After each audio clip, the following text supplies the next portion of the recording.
even though they're as long as even though they're making money, I don't think they've changed deep down who they are and what they want for themselves. They're getting rewarded financially, but the kids come to work every day and they value the same things I value. Maybe it's because I recruit the kind of kids I want. I don't know if everyone's dealing with that nationwide, but I love going to work every day because I feel the kids are valuing what I'm giving them. You guys were picked unanimously number one. How do you obviously that's a great thing to have coming into the season, but at the same time that creates expectations. How do you maintain that, or what do you tell your team to say, guys? Don't always read the press clippings. Let's handle what's in front of us. I think it's San Diego State. We're used to expectations. Yeah. They think I should be winning it every year, my fan base, and I'm with them. I think I should be winning it every year. That's what I try to do. So I think I don't know if there's ever been a unanimous pick to win the league. Yeah, I don't think so. But so. I think it's because we have more recognizable names coming back. Everybody lost a lot. And so when they look, well, who's got the most coming back? It's San Diego State. And we do. So I take great pride in that. So now we have to take a team that's really good on paper and see if it's really good on the court. Is there something you see when you see this team and say, compared to last year, maybe we're more athletic, maybe we're better rebounds, better shooting? I don't know. Is there something that you pinpoint and say we're a lot better in this one area than previously? We're older. You want to be older. So we are older. The freshmen that had to play last year are now sophomores. The sophomores that played are juniors. The juniors are seniors. And then guys like Reese Waters, who missed a year, is a 6-year senior. We added 5th-year seniors and 6-year seniors, and Jeremiah Oden and Sean Newman. So we're older. So generally that leads to a good starting point for a season. Just curious that you're talking about potentially extending the NCAA tournament to more teams. I talked to a bunch of coaches at ACC. I feel like every coach is saying, hey, let's do it because they get a chance to get to the big dance. Where do you stand on that? I think we should add more teams as long as it doesn't mean we're adding more teams with losing records from Power 4 conferences. That's what I'm saying. Where's the threshold, though? So I'm with you on that. But where would you turn it off as far as they're talking potential? I know they're like right now 72 or 76. I haven't heard 96 before. Is there a point where you can say, what are we doing? Are we devaluing the regular season, perhaps? Listen, I think it's good for coaches the more teams that get in because coaches get fired for not making it. Yeah. So the more that make it, the more stability there may be in coaching. Now, what happens once you're in is a whole different story. It takes a little bit of luck, a little bit of magic to win in the tournament. So I'm for expanding the field. I think that's a good thing. Give more teams an opportunity to play in it. And sometimes you don't play your best basketball to the end of the year. Maybe you stumble during the year, but you're a darn good team at the end of the year. And so let's give the best team at the end of the year a chance to win the whole thing. Coach, you got a chance to replay scrimmage against UCLA. Coming out of that game, expectations versus reality.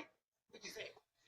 Well, I know the fans weren't happy because they stand up and clap until we score our first basket, and we went 8 minutes without a point. So I know the fan base didn't like it, but I liked it. I thought we played good second half.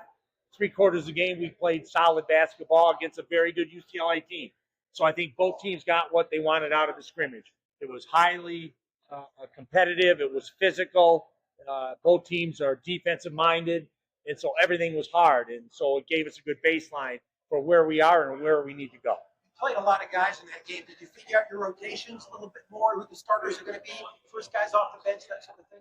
We played 12 guys, and I told them even against UCLA that when we played USD in our second scrimmage, I was going to start some different players and try to give everybody opportunity to start, come off the bench, and then I'll have a better idea what the rotation looks like leading into the season.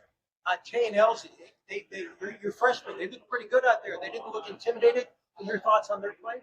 No, Tay is extremely strong and physical, so he can match that part of his game as a freshman. And LZ is a high IQ player with great talent. So both of them fit in right away. And so I'll have some tough decisions to make when it comes down to a rotation. And Reese got his first game play since 2 seasons. He's seeing from him and his progression. Yeah, when Reese stepped out for the first time in a year and put 19 up, I think we know why he was a first-team all-conference preseason player a year ago. He's what we all knew he would be, a gifted, talented player that is ready for his moment. Hopefully it will be this year.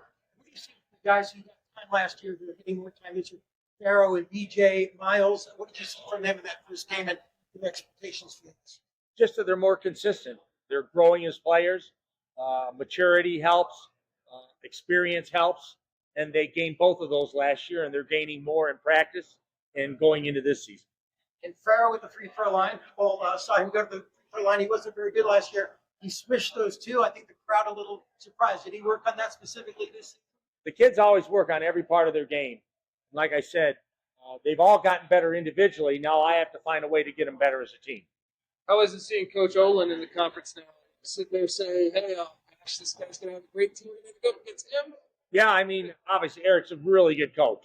And, you know, we played him 3 years in a row at UCSD. And I remember those. yeah, 2 years ago, Ladie tipping at the buzzer to win a game that they had in hand. And last year, a close game against a good team that made it to the NCAA tournament and won their conference. And so Eric's a very good coach. And so he'll get New Mexico playing good basketball again. But like you said, he replaced the whole roster. So none of us can control the timeline. I know he's a good coach. I know they'll play good basketball, but it's the timeline it takes to do that.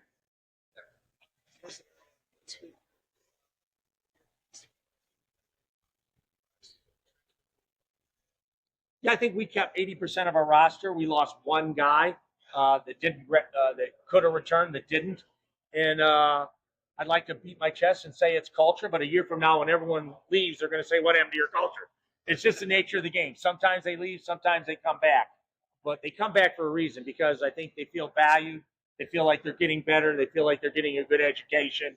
They're not being lied to. They're being taught and led. And they value those things. So they're willing to turn down some money in order to have those experiences. So I take great pride in that.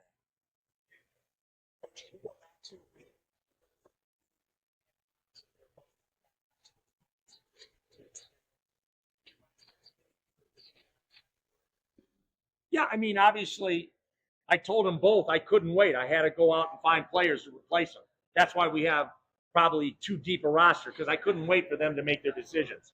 So I said, you know, go in the portal, take a look. If you want to come back, I'd love to have you back, but I have to go out and find somebody. Bird, the same thing. Look at the draft. He had a good combine.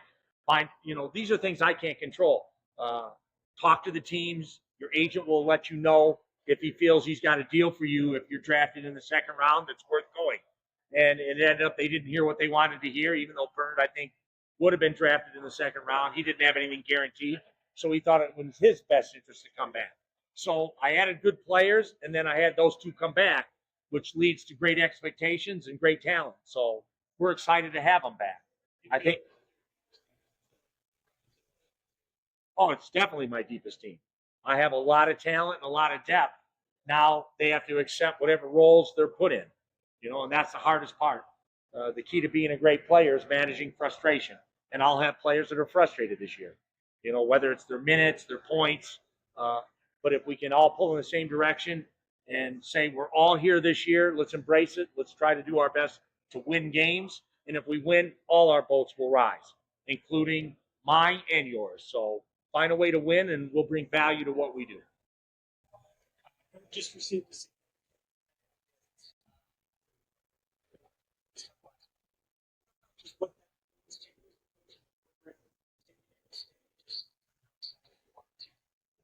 Yeah, Chase Fisher, who started Blender Sunglasses in San Diego, gave us a $5 million pledge, $1 million a year for over 5 years. And it's significant for us. It'd be significant for anybody.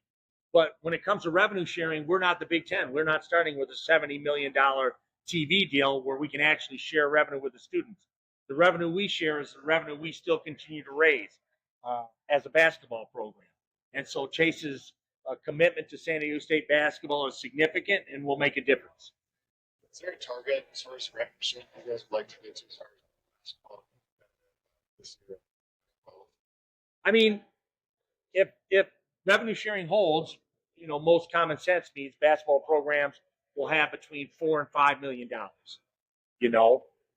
I'm not seeing that recruiting right now. There are programs pledging $1.6, $2 million over 2 years to freshmen. Well, that's a quarter of their budget. So obviously they don't feel whatever this revenue sharing is going to hold. They feel they're still dealing on an unlimited salary cap. So it'll be interesting to see where the rubber hits the road and who's going to be right in this, whether it's actually somewhat controlled, or whether it's still the wild, wild west where people can spend whatever money they want to spend. I do see it playing out in the conference. So just gonna get that this year with football and the other sport. I mean, if you look at us, we could be at the same advantage because Aztec football is very good this year. They're 5-1, but they're not dealing with a $15 million budget where they restrict us. You know, say they're operating at $3 million, $4 million. That still leaves us a $20 million cap. If I could find someone to give Aztec basketball this year $12 million, I'd have more than the Power Fives. But I don't have that right now because I'm out raising it. So it's the Big East. The Big East has no football. So St. John's in Connecticut, they might be dealing with $8, $9, $10 million budgets where the Power Fives are dealing with 5. So it's a different world, and it's all going to settle in eventually. Eventually, there'll be donor fatigue where these people are going to go, you're coming back to me every year for this amount of money, and you're not moving the needle. Why am I investing in this? So at some level, there'll be some fatigue in NIL from the givers that are giving this money. There'll be certain programs that can maintain it, but some of these programs that are giving a lot of money now won't be able to maintain it over the long run. Your thoughts on D-League players now going from D-League back to college? They're making more money. Why wouldn't they if they're allowed to? So it is what it is. I mean, let's not lose sight of this. We have a responsibility to help these kids get degrees. So when that money runs dry, that they have something to fall back on. We're college athletics, okay? So if we let them transfer every year, 4 straight years, although haven't been doing this a whole lifetime, we know those credits aren't all transferring, and they're not going to get a degree. We owe them our commitment to help them get a degree. So some people say, well, they want 5 years because they want to make 5 years worth of money. If we have to give them 5 years to get them a degree, let's give them 5 years. We have a responsibility to get these kids degrees. We're not professional sports, even though some people want to act like that. We have a commitment to educate these kids to make sure they get degrees when they leave our university, whether they transfer once, twice, or 3 times. We have to find a way to get them a degree. Coach, I covered the Lows. Sean Newman, absolutely last year, before the game, beat us in the ground. Sean Newman, what you might be able to bring to your team. Yeah, Sean's a very good player, but he's making the adjustment. He's in a new program. He's playing against bigger, stronger players every day in practice. He's making the adjustment. So it seems Sean is just starting to hit stride to me. You know, it wasn't come in easy sailing. So Sean is putting his work in every day. He's getting beat down physically like all our players are going against each other. But Sean seems to have turned the corner, is getting more comfortable with being on the floor with the Aztecs. You are notoriously known for stepping really tough. You just reports why that is. I think we have 3 chances to make the NCAA tournament. One of them is by winning in the non-conference, playing a schedule where you beat Houston and Creighton a year ago and you barely make the first 4 in. So if we don't have those wins, we don't make it. Those wins were critical to us being in the tournament. So if we play a Michigan or Arizona or Oregon, we're all on the schedule. If we can beat a team or 2, then we have a strong chance of being in the NCAA tournament. Already put ourselves in a position in November to being in it. If we don't win those games, we're not going to be punished for that. But now we have to have an extremely strong regular Mountain West Conference schedule. And if we don't have that, then we have to win 3 games or 4 games in the conference tournament. So we're trying to schedule ourselves into the NCAA tournament in November if we can win those games.